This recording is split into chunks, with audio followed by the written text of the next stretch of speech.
जो चिराग जल रहा है। इमाम अहमद इब्न हंबल रहमतुल्लाह अलैह के पास एक बूढ़ी औरत आती है और सुनो, आए बीड़ियों का धंधा करने वालों सुनो, आए तंबाकुओं के धंधे करने वाले सुनो, आए सूद और ब्याज के खाने वालों सुनो, आए लंबे चौड़े बैंक बैलेंस बनाने वालों सुनो, आए बैंकों की नौकरियां करने वालों सुनो।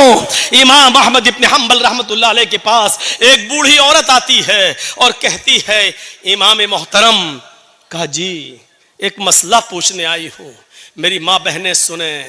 उस जमाने की औरतें, और वो भी बूढ़ी औरतों में कितना तकवा हुआ करता था।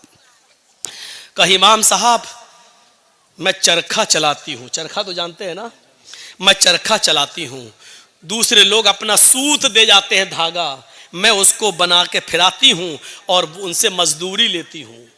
कभी दिन में और कभी ओवर टाइम करती हूं तो रात में भी चलाती हूं। मैं चिराग जलाकर मैं चरखा चलाती हूं। जब मेरे पास तेल होता है तो मैं चिराग अपना जलाती हूं और सूत फिराती हूं। इमाम साहब, उसकी मजदूरी मैं लेती हूं। कहा इसमें बुराई क्या है? कहा मैं ये नहीं पूछने आई हूं कि बुराई क्या है, मैं ये पूछने आई हूं कि कभी कभी मेरे पास चिराग जलाने के लिए तेल नहीं होता है। अच्छा, तो मैं सोने के लिए बिस्तर पर जाना चाहती हूं, लेकिन देखती हूं कि पड़ोसी के घर में चिराग जल रहा है और उसके घर के चिराग की रोशनी मेरे आंगन में आ रही है। मैं अपना चरखा लेकर उस आंगन में बैठ जाऊं और उस पड़ोसी के घर से जो चिराग जल रहा है, मैं मांगने नहीं गई उसकी रोशनी, लेकिन उसकी रोशनी ऑटोमेटिक मेरे घर में आ रही है। अगर मैं उसके चिराग की आने वाली रोशनी में अगर सूत फिरा लूं और चरखा चला लूं और ये चलाकर मैं अपने मालिक से उसकी मजदूरी ले लूं, तो ये कमाई मेरे लिए हराम तो नहीं होगी? मेरे लिए ये मजदूरी हराम तो नहीं होगी? मैंने चोरी नहीं की है, मैंने उससे चिराग का तेल नहीं मांगा है। उसके घर में चिराग जल रहा है और उसकी रोशनी मेरे घर आ रही है, उसकी रोशनी मेरे घर आ रही है। अगर मैं उसकी रोशनी में सूत फिरा लूं और इसकी मजदूरी में ले लूं, तो ये मेरे लिए हराम तो नहीं होगी? ये खाकर कहीं मैं अजाब कब्र की मुस्तहिक तो नहीं बनूंगी, कहीं मैं जहन्नम में तो नहीं जाऊंगी? अहमद इब्न हंबल रहमतुल्लाह अलैह फरमाते हैं, खातून, माँ, तेरे सवाल ने अहमद इब्न हंबल के इल्म को आज शर्मिंदा कर दिया। काबे के रब की कसम, तेरे इस मसले का जवाब अहमद इब्न हंबल के पास नहीं है। कहने लगी, इमाम साहब, फिर आपसे बड़ा आलिम इस बस्ती में कोई है ही नहीं, फिर मैं ये किससे मसला पूछूं? उन्होंने कहा, सुन मेरी माँ, जहां तक कयास का नतीजा है, कयास का तकाजा है, तो जहां तक मेरा इल्म है, मैं उस इल्म की रोशनी में कयास लगाकर अंदाजे से ये कह सकता हूं कि इसमें कोई हर्ष तो नहीं लग रहा है। क्यों? क्योंकि तू मांगने नहीं जा रही है, वो अचानक आ रही है। तेरे घर में भी दीवार नहीं है और उसके घर में भी कोई दीवार नहीं है, और उसके चिराग की रोशनी आ रही है तेरे घर, तो इसमें तेरा क्या कसूर है? बज़ाहिर तो इसमें कोई बुराई नहीं लग रही है, लेकिन अगर तुम्हारा दिल आमादा नहीं है तो मेरी माँ, इससे भी बच जाओ तो बेहतर है, इससे भी परहेज कर लो तो बेहतर है, इससे भी, क्योंकि वो है तो दूसरे ही की रोशनी, है तो दूसरे ही की रोशनी। बहरहाल अगर तुम इससे भी परहेज कर लो तो ये ज्यादा बेहतर है तुम्हारे लिए। जब वो औरत वहां से जाने लगी बुढ़िया, तो इमाम अहमद इब्न हंबल ने लोगों से पता लगवाया कि ये किसकी बेटी है, इसके बाप का क्या नाम था। बताया होगा किसी ने कुछ जो मेरे जहन में नहीं रहा। अहमद इब्न हंबल फरमाते हैं कि आज के जमाने में ऐसी बूढ़ी औरतें मौजूद हैं, जरूर इसका बाप कोई आलिम कुरान होगा, आलिम हदीस होगा, क्योंकि ऐसी तरबियत अपनी औलाद के अंदर कोई बड़ा आलिम ही पैदा कर सकता है। बुढ़ापे की इस दहलीज पर पहुंचकर भी इस औरत की हालत यह है, इस बुढ़िया की हालत यह है कि पड़ोस से आने वाली रोशनी में भी, उस चिराग की रोशनी में भी चरखा चलाने के बारे में सोच रही है कि ये चरखा चलाएंगे तो ये कमाई मेरे लिए हलाल होगी या हराम। तब ऐसे लोगों की नमाजें अर्श से टकराएं और अल्लाह कबूल ना करे, ऐसा हो ही नहीं सकता है। मेरे भाइयों, इधर हम नमाज पढ़ के निकलते हैं, जो मैं सर बसजदा हुआ जमी पर तो आसमां से आने लगी ये निदा, तेरा दिल तो है सनम आशना, तुझे क्या मिलेगा नमाज में। एक हमारा तकवे का हाल ये है, एक हमारी परहेजगारी का हाल यह है कि यहां से निकले नमाज पढ़ के, मालिकी यौमिद्दीन, तू कयामत के दिन का पूरा पूरा मालिक है। इय्याका नअबुदु व इय्याका नस्तईन, तेरी ही इबादत करते हैं, तुझसे ही मदद मांगते हैं। इहदिनस सिरातल मुस्तकीम, जो सीधा रास्ता उस पे चला और तमाम बुरे रास्तों से बचा ले। यहां ये दुआ मांग के हटे, सलाम अलैकुम व रहमतुल्लाह, सलाम अलैकुम व रहमतुल्लाह, जैसी सलाम फेरा और मस्जिद के बाहर निकलते ही जेब में बीड़ी रखी है निकाली और माचिस जलाई और सूरह दुखान की तिलावत शुरू, धुआं धक्कड़ शुरू। अभी 10 मिनट भी नहीं हुए ये कहते हुए कि इहदिनस सिरातल मुस्तकीम, आय अल्लाह हमको सीधे रास्ते पे चला, आय अल्लाह गंदे और गलत रास्तों से हमारी हिफाजत फरमा। अब ये दुआ मांगे हुए 10 मिनट भी नहीं हुए और यहां आकर ये है हमारी इबादतों का और हमारी नमाजों का हाल।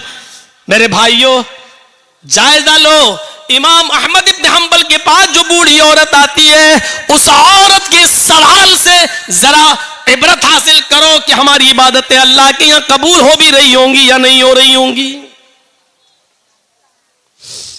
सोचो तो सही, गौर तो करो। मेरे भाइयों, यहां आदि इब्ने उमैर है, जंग बदर में गिरफ्तार करके लाए जाते हैं। आदि इब्ने उमैर है, गिरफ्तार करके लाए जाते हैं, पकड़ के लाए जाते हैं, पैरों में बेड़ियां डाल दी जाती हैं।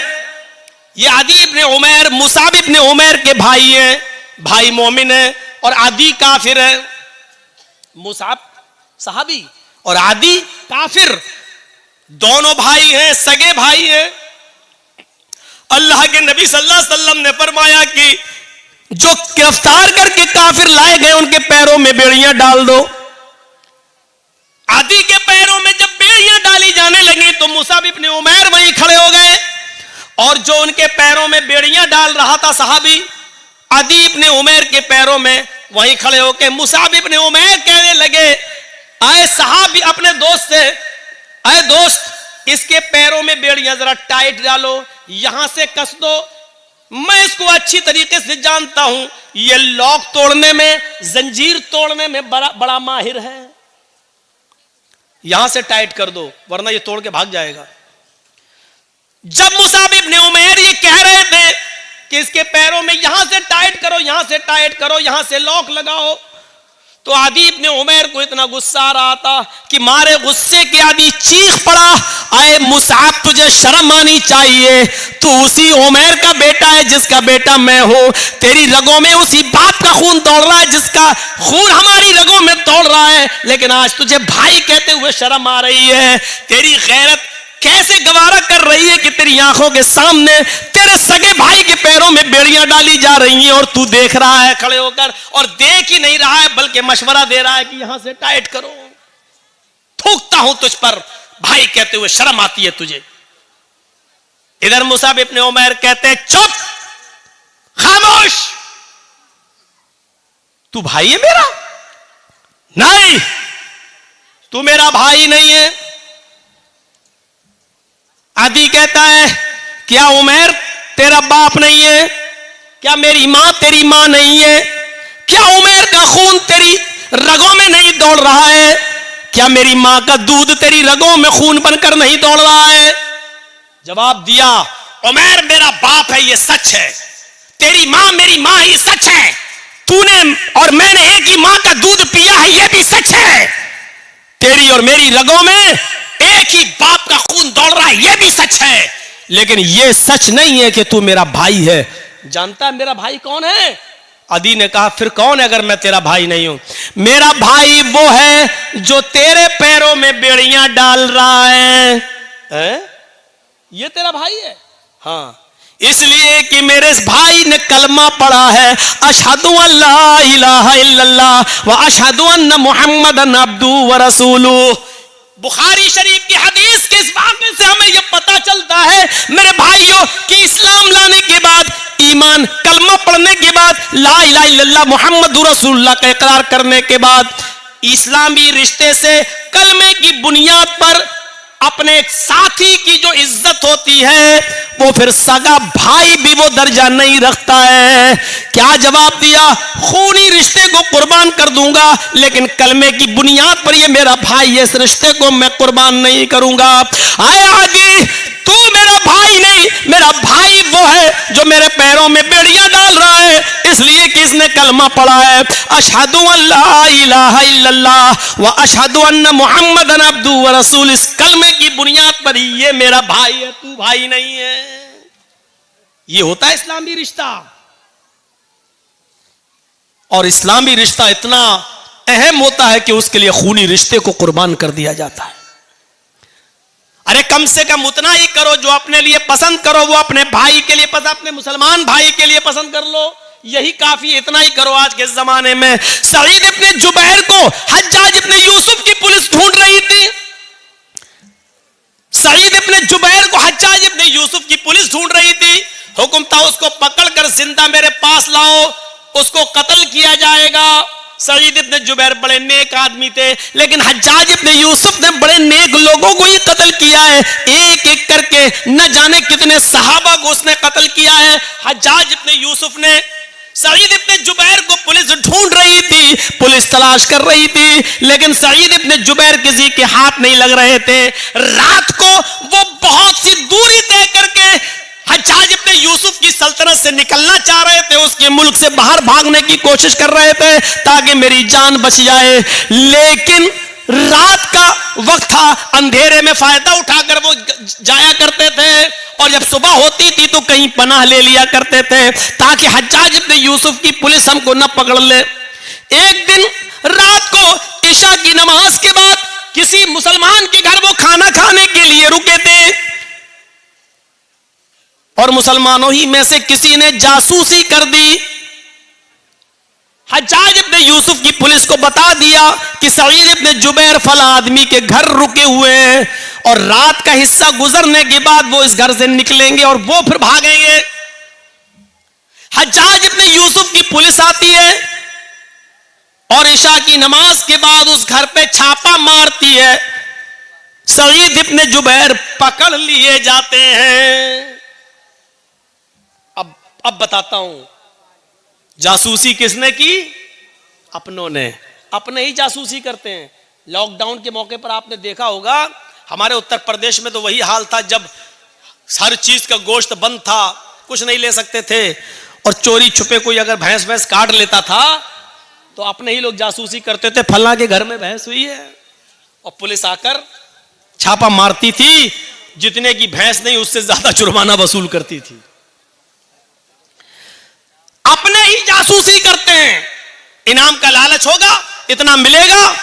सईद इब्ने जुबैर पकड़ लिए जाते हैं, और सईद इब्ने जुबैर को हज्जाज इब्ने यूसुफ के पास लाया जा रहा है। लेकिन जहां पकड़े गए वहां से हज्जाज इब्ने यूसुफ इतना दूर है कि वहां तक जाने में 1 हफ्ता लग जाएगा। घोड़े पर, ऊंट पर बैठकर सफर किया जाए तो 1 हफ्ता लग जाएगा। कितना? 1 हफ्ता। लेकिन चल रहे हैं। नमाज का वक्त होता, वो नमाज पढ़ते। सफर में रोजा माफ है, लेकिन सईद इब्ने जुबैर सफर में भी रोजा रख रहे हैं, क्योंकि उनको मालूम हो चुका है कि अब मेरी मौत का वक्त करीब है। हज्जाज के सामने मैं लाया जाऊंगा और मुझे कत्ल कर दिया जाएगा। लिहाजा वो दिन में रोजा रखना शुरू कर दिए। जहां पुलिस वाले आराम करने के लिए रुकते, वो वहीं नमाज पढ़ना शुरू कर देते और नफली इबादत करना शुरू कर देते। सईद इब्ने जुबैर की इबादत पुलिस वालों को बड़ी पसंद आई, उनका अखलाक बहुत पसंद आया। हज्जाज के इन दोनों पुलिस वालों ने 3 दिन के बाद कहा, देखो सईद इब्ने जुबैर बड़ा नेक आदमी है, अगर इसको हम हज्जाज के पास ले जाएं तो हज्जाज इसको कत्ल कर देगा, बेचारा बच्चों वाला आदमी है, बीवी बच्चे इसके महरूम हो जाएंगे, और हज्जाज को क्या मालूम कि हमने इसको पकड़ा है। ऐसा करो, इस बेचारे को छोड़ देते हैं, ये नेक आदमी है, अच्छा आदमी है, हज्जाज तो जालिम है, वो इसको कत्ल कर देगा। इन दोनों पुलिस वालों ने आपस में सलाह और मशवरा किया कि इस नेक आदमी के कत्ल की जिम्मेदारी हम अपने ऊपर न लें, छोड़ देते हैं इसको। ये दोनों पुलिस वाले सईद के पास आए, कहने लगे, सईद इब्ने जुबैर, आए सईद इब्ने जुबैर, तुम्हारी इबादत ने, तुम्हारे अखलाक ने मेरा दिल मोह लिया है। हम नहीं चाहते कि तुम्हें हज्जाज के पास लेकर चले, मेरा दिल चाहता है कि तुम्हें हम छोड़ दें। आए हज्जाज, ये रात का वक्त है, अंधेरे का फायदा उठाओ और तुम निकल जाओ। हज्जाज को तो मालूम नहीं है कि मैंने तुम्हें गिरफ्तार कर लिया है, हम उसके पास जाएंगे और कह देंगे कि हमें सईद इब्ने जुबैर मिले ही नहीं। सईद इब्ने जुबैर ने कहा, तुम्हारी बड़ी मेहरबानी, मैं कसीरुल अयाल हूं, मेरे बच्चे ज्यादा हैं, मेरी बीवी है, बच्चों का बोझ है मेरे ऊपर, अगर तुम मुझे छोड़ रहे हो तो ये तुम्हारा रहमो करम है मेरे ऊपर।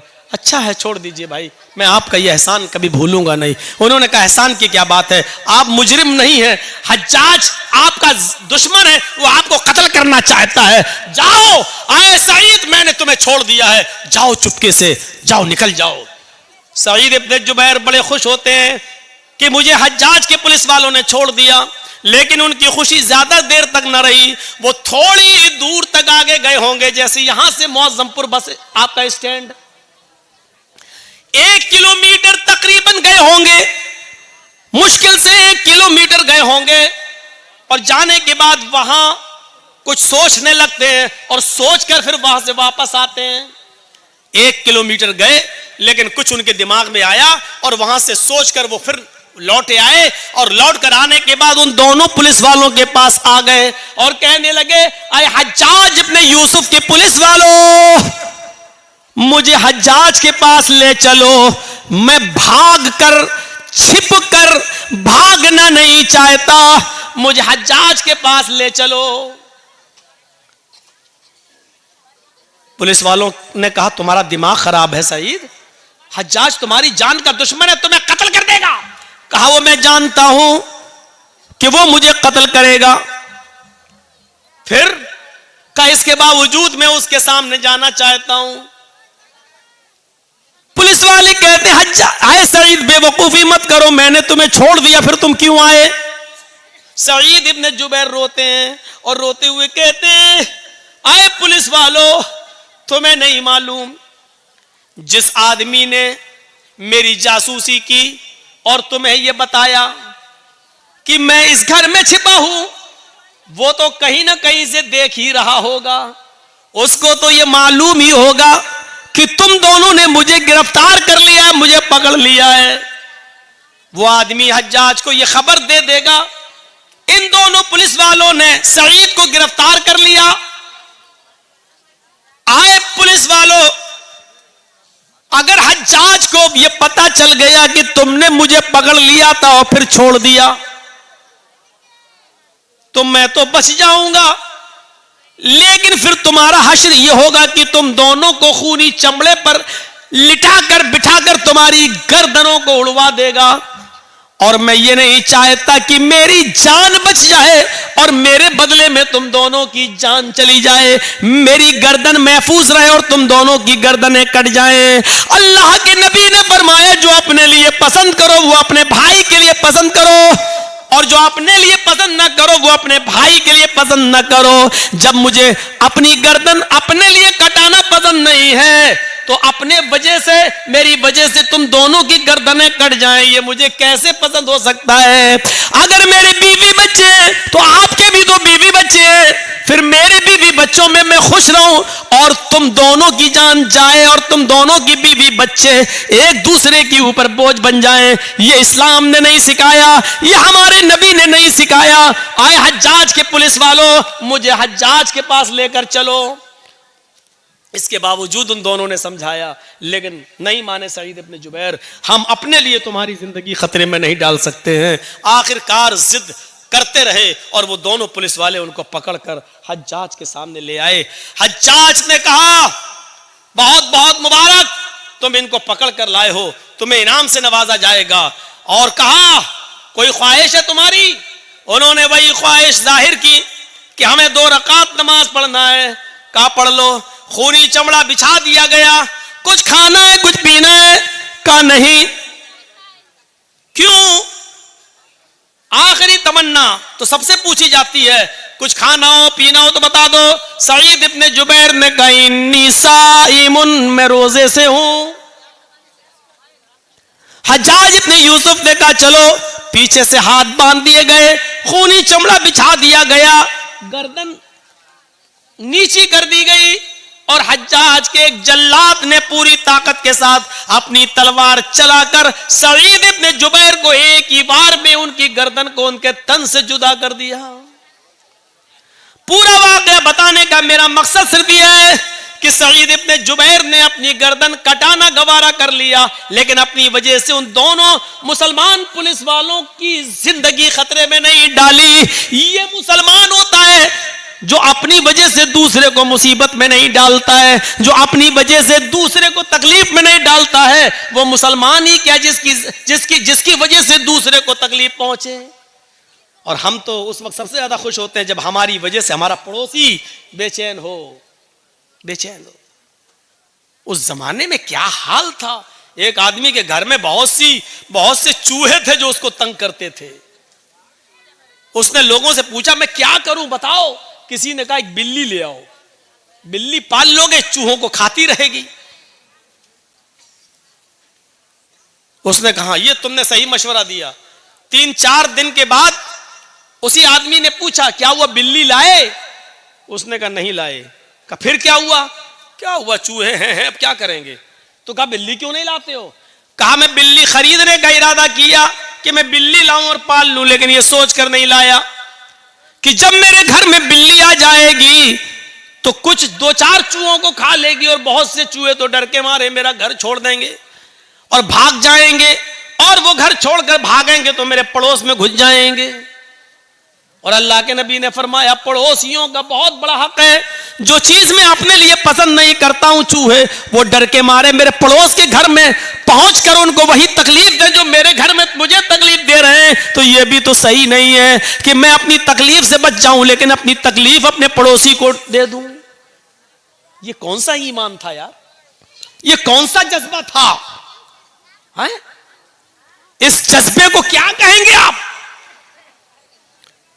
यहां तो बदगुमानियां हमने इतनी पाल रखी है एक दूसरे के खिलाफ। हमारी मौलाना जर्जीस की आपसे बनती नहीं है, आप हमें नहीं देखना चाहते, हम आपको नहीं देखना चाहते, गुस्सा में ये। अब आपने हमारे खिलाफ बहुत कुछ पाल लिया है, अपने दिमाग में रख लिया है, अब आपका जहन वही कहेगा जो आपके दिमाग में है। अब मौलाना जर्जीस चाहे कितना अच्छा काम कर रहे हो लेकिन आपको बुरा लगेगा। अब जर्जीस साहब नमाज पढ़ के निकलेंगे तो आप क्या कहेंगे, देखो 900 चूहे खा के बिल्ली चली हज का, कितना बड़ा मुल्ला बना फिर रहा है। अच्छी तकरीर करेंगे तो कहें, देख कैसे दिखावा कर रहा है। क्यों? क्योंकि आपके दिमाग में मेरे ताल्लुक से वही भरा है। आप घर की छत पर खड़े हैं, मैं मस्जिद से निकल कर नमाज पढ़ के निकला हूं और मैं जबान में बोलता हुआ बड़बड़ाता हुआ जा रहा हूं, सुभान अल्लाह अल्हम्दुलिल्लाह, सुभान अल्लाह अल्हम्दुलिल्लाह, मुंह चल रहा मेरा। और आपकी नजर मेरी नजर से मिल गई, आप घर की छत पे खड़े हैं, मेरे होंठ हिल रहे हैं और मैंने आपको देख लिया और आपने छत पे देखा ये होंठ हिल रहे हैं, तो आप समझेंगे ये कमीना मुझे गाली दे रहा है। ये बदगुमानी है। यही कुरान कहता है, या अय्युहल्लज़ीना आमनुज्तनिबू कसीरम मिनज़्ज़न इन्न बाज़-ज़न्नि, मोमिनो ईमान वालों एक दूसरे के बारे में ज्यादा बुरे गुमान मत किया करो। बाज गुमान इंसान को गुनाहगार बना देते हैं। एक लड़की हैंडफोन लगाकर चली जा रही है, बातें करती हुई जा रही है, उधर चाय की दुकान पे लड़के बैठे हैं, कहते हैं देख बॉयफ्रेंड से बात करती हुई जा रही है। यही है बदगुमानी। हो सकता है कि वो अपनी माँ से बात कर रही हो सकता है कि वो हॉस्पिटल जा रही हो और उसका बाप बीमार हो, अपने भाई से अपने बाप की दवाओं के बारे में पूछ रही हो। हाँ, ये भी हो सकता है कि वो बॉयफ्रेंड से बात कर रही हो। लेकिन हमें अच्छा सोचने का हुक्म दिया गया है, बदगुमानी से हमें रोका गया है कि या अय्युहल्लज़ीना आमनुज्तनिबू कसीरम मिनज़्ज़न, ईमान वालो तुम ज्यादा गुमान मत किया करो, ज्यादा बदगुमानियों से बचो। इन्न बाज़ बाज़ बदगुमानियां इंसान को गुनाहगार बना देती हैं। अच्छा, जरूरी भी तो नहीं है, और ये बात जरूरी भी तो नहीं है कि हम जो सोचे वो सही हो। और कभी कभी हो सकता है दो आदमी हम लोग बैठे हैं और दोनों किसी के बारे में सोच रहे हो, दोनों गलत हो। मिसाल के तौर पर हमारे बगल में ये मौलाना साहब बैठे हैं, ये डॉक्टर हैं, हम भी डॉक्टर हैं। एक मिसाल, एक आदमी लंगड़ाता हुआ चला आ रहा है, जर्जी साहब कह रहे हैं कि उसके पैर में मोच आ गई है इसलिए लंगड़ा रहा है। मैं डॉक्टर हूं, मुझे तजर्बा है कि उसके पैर में मोच आ गई है इसलिए लंगड़ा रहा है। हमारे बगल में जो मौलाना है ये डॉक्टर है, ये कह रहे नहीं नहीं नहीं नहीं नहीं, उसके कमर में दर्द है इसलिए लंगड़ा रहा है। क्योंकि मैं भी डॉक्टर हूं, मुझे भी तजर्बा है, मेरा तजर्बा कहता है कि उसके कमर में दर्द है इसलिए लंगड़ा रहा है। जर्जी साहब ने कहा अगर उसके पैर में मोच ना आई हो तो 1000 रुपया मैं हार जाऊंगा। मौलाना साहब कहने लगे अगर उसकी कमर में दर्द ना हो तो 1000 रुपये मैं हार जाऊंगा। चलो, 1000 रुपया दोनों मौलाना ने दिया और लियाकत साहब के पास रख दिया। लीजिए, अगर मेरी बात सही निकले तो मैं जीत जाऊंगा, इनकी बात सही निकले तो ये जीत जाएंगे। थोड़ी देर के बाद सामने लंगड़ाता हुआ आदमी सामने आ गया। जर्जी साहब ने पूछा बताओ तुम्हारे पैर में मोच है? मौलाना साहब ने पूछा कहो क्या तुम्हारे कमर में दर्द है? उस लंगड़ाते हुए चल कर आने वाले आदमी ने कहा न तो मेरे पैर में मोच है न कमर में दर्द है। जब कमर में भी दर्द नहीं है, पैर में भी मोच नहीं है, फिर तुम लंगड़ा क्यों रहे हो? उसने चप्पल दिखाई कि ये टूट गई थी इसलिए मैं लंगड़ाते हुए चल रहा था, चप्पल को बचाते हुए। लीजिए साहब, जर्जी साहब ने जो सोचा, जो गुमान किया वो भी गलत, मौलाना साहब ने जो सोचा वो भी गलत। 1000 इनको इनका दे दिया, मैंने अपना रख लिया। जरूरी नहीं कि आप किसी के बारे में जो सोच रहे हैं वो सही ही हो। इसलिए कुरान कहता है ज्यादा बदगुमानी से बचो। अल्लाह के रसूल के पास एक सहाबी आए, कहा अल्लाह के नबी मेरे अंदर 4 बुराइयां पाई जाती हैं, मैं शराब भी पीता हूं, मैं जिना भी करता हूं, मैं चोरी भी करता हूं और मैं झूठ भी बोलता हूं। बताओ इन चारों में से एक छोड़ सकता हूं, क्या छोड़ूं? जबकि बुराइयां तो चारों हैं, हराम तो चारों हैं। अल्लाह के नबी से कहता 4 नहीं 1 छोड़ सकता हूं, बताओ क्या? अल्लाह के नबी ने कहा अच्छा काम कर, झूठ छोड़ दे। कहा अल्लाह के नबी मैं तो बड़ा अक्लमंद समझता था, आप झूठ छोड़ने को कह रहे हैं? कहा नहीं नहीं झूठ छोड़ दे। अब वो शराब पीने के लिए गया तो सोचने लगा अल्लाह अगर शराब पीऊंगा, अल्लाह के नबी ने कल पूछ लिया कि शराब पीती कि नहीं पीती और मैंने कह दिया हाँ पी थी, तब तो मेरी कोड़े मारे जाएंगे क्योंकि हम खुद कबूल कर रहे हैं। और अगर कह दिया कि नहीं तो ये झूठ होगा और मैंने वादा किया कि झूठ नहीं बोलूंगा, शराब छोड़ दी। अब जिना करने गया तो कहने लगा अल्लाह के रसूल ने अगर पूछ लिया कल जिना किया था कि नहीं और मैंने कह दिया हाँ किया था, तब तो पत्थरों से मार मार के हमें खत्म कर दिया जाएगा। और अगर कह दिया नहीं तो झूठ होगा और मैंने अल्लाह की कसम खा के वादा किया कि झूठ नहीं बोलूंगा, चलो जिना भी नहीं करता हूं। अब चोरी करने गया, कहने लगा कि अल्लाह के रसूल ने पूछ लिया कल सुबह चोरी की थी कि नहीं, मैंने कह दिया हाँ तो हाथ काटा जाएगा और अगर कह दिया नहीं तो झूठ होगा, नहीं मैं चोरी भी नहीं करूंगा। सुबह होकर अल्लाह के नबी के पास आया, कहता कि मैं तो समझता था कि आपने बड़ा वैसा फैसला, आपने तो बड़ी अक्लमंदी से कहा झूठ छोड़ दो, मान गया आप बड़े अक्लमंद हैं।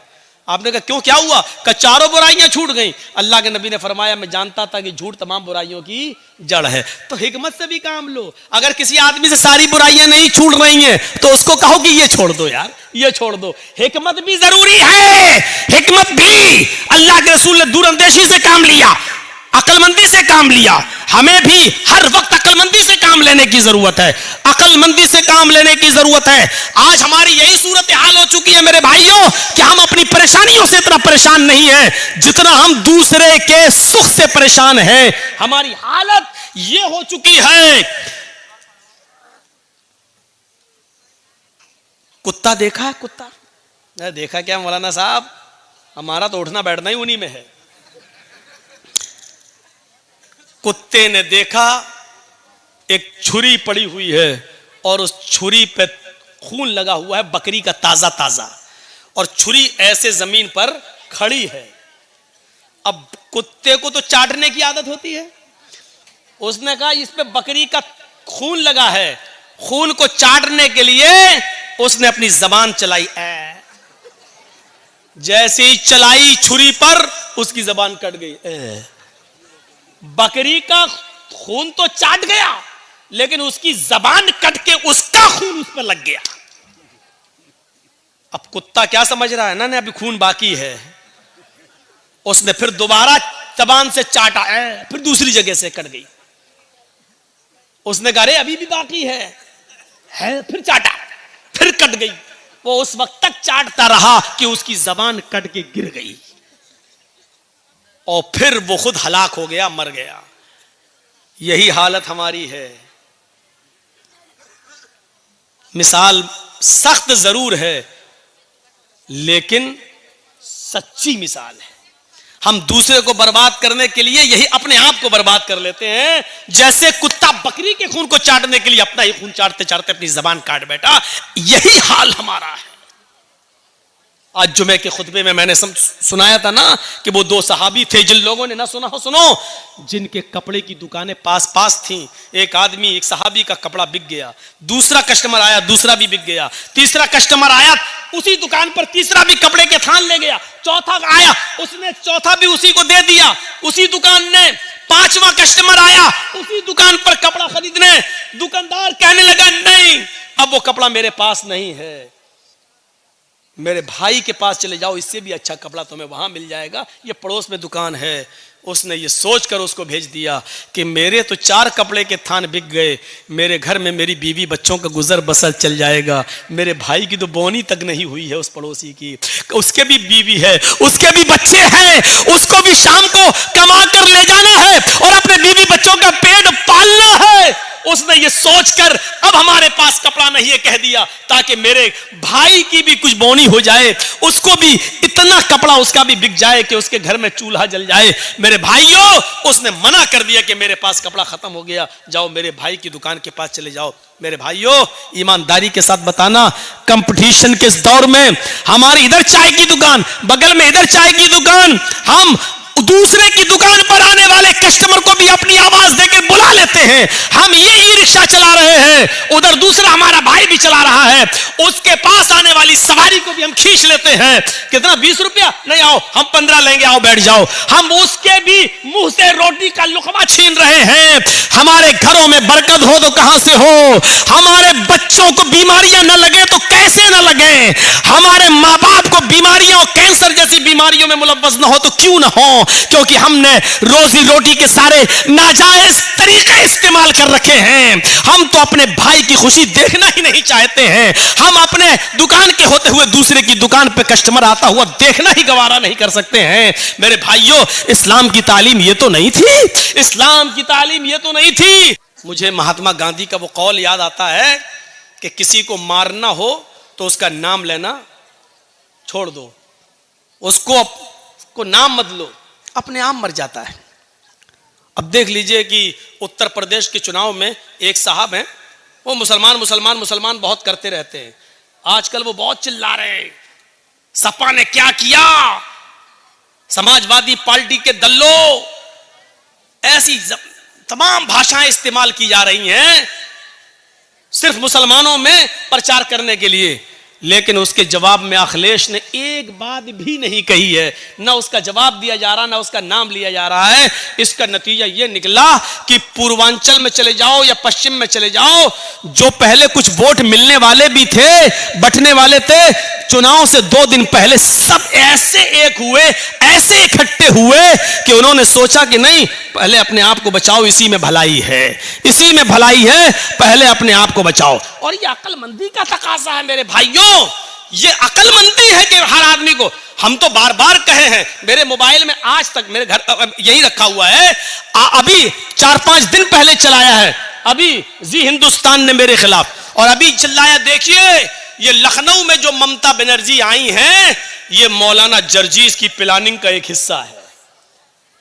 अब बताइए, ये जी हिंदुस्तान ने चलाई है, मेरे पास रखी हुई है वो रिकॉर्डिंग। मैं जब टीवी में आ रहा था मैंने वो बना लिया, उसकी वीडियो बना ली, 2 मिनट की मैंने वीडियो बना ली कि देखिए ये उसी प्लानिंग का हिस्सा है। मौलवी जर्जीस जो बंगाल में बोला, ममता बनर्जी वही लखनऊ में बोल रही हैं। इनकी दोनों की भाषा एक है। ये सब मुसलमानों को एक करने के लिए आए हैं। जर्जीस ने बंगाल में मुसलमानों को एक किया, ममता बनर्जी यहां उत्तर प्रदेश में मुसलमानों को एक करने आई। यानी इस तरीके से ये बोला जा रहा है, इस तरीके से। लेकिन अक्लमंदी का तकाजा है। मैंने शायद कहीं मिसाल दी थी मेरे भाइयों की, जंगल में शेर और भेड़िया और लोमड़ी, इन तीनों ने शिकार के लिए तीनों निकले। जंगल में शेर, भेड़िया और लोमड़ी, जानते होंगे लोमड़ी, फॉक्स, ये तीनों जानवर शिकार के लिए निकले। शेर ने हिरन मारा, भेड़िए ने बकरी का शिकार किया और लोमड़ी ने खरगोश मारा। अब शेर ने कहा भेड़िए से, चलो 3 जानवर मरे पड़े हैं, ये हिरन, ये बकरी, ये खरगोश, चलो बताओ किसको कौन सा जानवर खाना है, तुम फैसला करो, मैंने तुम्हें जज बना दिया है। भेड़िया कहता बहुत आसान। का क्या है? का हिरन बड़ा है, आप खा लो। बकरी को मैंने मारा, मैं खा लेता हूं। लोमड़ी ने खरगोश मारा है, लोमड़ी को खरगोश दे देते हैं। अब शेर तो जालिम था। जो लोग मेरी तकरीर में समझ जाएं कि जालिम शेर कौन है, समझ लो पूरी तकरीर समझ गए। शेर तो जालिम था, हालांकि भेड़िए का फैसला बिल्कुल सही था। भाई भेड़िए ने फैसला सही किया कि नहीं किया? भाई हिरन आपने मारी, हिरन आप खा लो, बकरी मैंने मारी, मैं बकरी खा लेता हूं, लोमड़ी ने खरगोश मारा, लोमड़ी खरगोश खा लेती है। भेड़िए ने फैसला बिल्कुल सही किया, लेकिन जालिम था शेर। उसने कहा क्या इतना बुरा फैसला? अरे कमीने कहां से पढ़ के आया तू? इतना गंदा फैसला? उठा और इसने एक पंजा मारा भेड़िए के, उसकी गर्दन अलग अलग। कमीना इतना बुरा फैसला, फैसला करना भी नहीं जानता, मेरे सामने उसकी जुर्रत देखो, इतना घटिया फैसला। लोमड़ी से कहा ए तू फैसला कर। लोमड़ी मुस्कुराने लगी, बिल्कुल साहब जंगल के राजा, ये भेड़िए को अकल ही नहीं थी, पागल था, बिल्कुल गलत फैसला किया इसने। कहा अच्छा तुम फैसला करो। लोमड़ी ने कहा बहुत आसान है साहब, ये तीनों जानवर आपके हैं और अब तो भेड़िया भी आपका है। क्या मतलब? कहा हिरन आप सुबह खा लीजिए, बकरी शाम को खा लीजिए, और दोपहर में भूख लगे तो मुंह का जायका बदलने के लिए खरगोश खा लीजिए। आप जंगल के राजा हैं, आप नहीं खाएंगे तो कौन खाएगा? शेर ने कहा वाह वाह लोमड़ी वाह, यह है अच्छा फैसला। इतना अच्छा फैसला तुझे किसने सिखाया? लोमड़ी ने कहा इसी भेड़िए की कटी हुई गर्दन ने। हजरत इसी भेड़िए से सीखा है मैंने ये फैसला। अगर मैं आज ये फैसला न करती तो मेरा भी यही हाल होता। मैंने उत्तर प्रदेश में यही बात कह दी। मैंने कहा जालिम बादशाह से बचने के लिए भेड़िया मत बनो, सही फैसला करने की कोशिश मत करो, वरना हक बात कहने पर भी मारे जाओगे। अक्लमंदी यह है कि लोमड़ी ने फैसला गलत किया जरूर था, लेकिन अक्लमंदी यह थी कि उसने अपने आप को बचा लिया। हमने कहा लोमड़ी बन जाओ, अपने आप को बचा लो, वरना शेर ऐसा झपट्टा मारेगा कि भेड़िए की तरह पड़े रहोगे, यही गर्दन पड़ी रहेगी तुम्हारी। इतना मैंने कहा, उत्तर प्रदेश के लोगों की भी अकल में आ गई, बात सही कह रहे हैं मौलाना साहब। इस वक्त ज्यादा मुसलमान हक हक मत चिल्लाओ, ज्यादा चिल्लाएंगे तो ना हमें हक मिलेगा, ना यही आएगा, ना हम जिसको देना चाह रहे हैं वो आएगा, और दूसरा आएगा वो कहेगा ठोको बुलडोजर, यही करता रहेगा। इसलिए बेहतर यह है कि लोमड़ी की तरह अक्लमंदी से काम ले लो। तो मेरे भाइयों ये अक्लमंदी और दानिशमंदी है। कभी कभी अक्लमंदी और दानिशमंदी से भी काम लिया जाता है।